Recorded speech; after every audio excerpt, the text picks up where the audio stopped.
If you're experiencing connection errors with your Steam Deck, follow these steps to troubleshoot and improve your connectivity. This guide will help you identify and resolve common issues. Step 1. Check your internet connection. Ensure that your Wi-Fi network is functioning properly.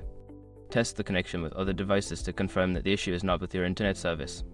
Step 2. Restart your Steam Deck. Power off your Steam Deck completely and then turn it back on. This can help reset the network settings and resolve temporary glitches. Step 3. Update software. Make sure your Steam Deck is running the latest software version.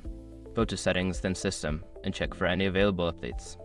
Installing updates can fix bugs and improve connectivity. Step 4. Adjust network settings. Navigate to Settings, then Network. Try forgetting your Wi-Fi network and reconnecting by entering the password again. This can sometimes resolve connection issues. Step 5. Use a wired connection. If possible, connect your Steam Deck to the internet using an Ethernet cable. A wired connection can provide a more stable and reliable internet experience compared to Wi-Fi. By following these steps, you should be able to reduce connection errors on your Steam Deck and enjoy a smoother gaming experience. If problems persist, consider reaching out to support for further assistance.